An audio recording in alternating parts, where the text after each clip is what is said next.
Hola, muy buenos días. El futuro de nuestra organización no estará marcado por la inteligencia de nuestros líderes, sino por su capacidad, por vuestra capacidad de generar una cultura de éxito en toda la organización, que sea una cultura participativa, que genere innovación, que genere ideas rompedoras, que sea motivadora, que nos apetezca estar ahí y que sea atractiva para los clientes también.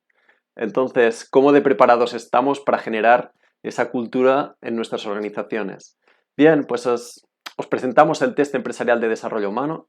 Es una herramienta que es muy efectiva en el sentido de que toma poco tiempo, porque es un test autoevaluativo en el que os preguntamos sobre las cuestiones que aportan saltos de calidad muy importantes en las organizaciones y que muchas veces no se tienen en cuenta.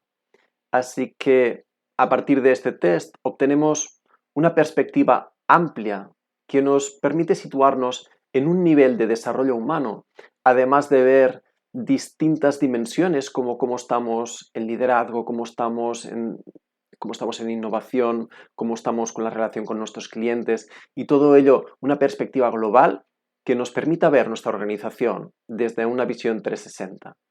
Además, esta herramienta permite pues, que nosotros os aportemos con todos los datos una visión estratégica de desarrollo humano de la organización para ver qué puntos podéis trabajar vosotros para generar un salto de calidad en vuestra organización, para que las cosas pues, sean mucho más efectivas, mucho más productivas, mucho más atrayentes para empleados, para clientes.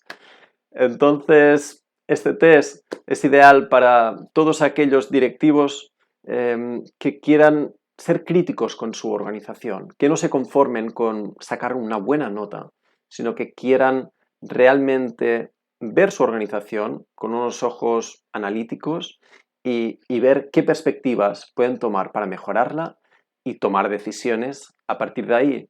Así que os invitamos a tomar este proceso que esperemos que lo disfrutéis muchísimo y que saquéis mucho fruto de ello.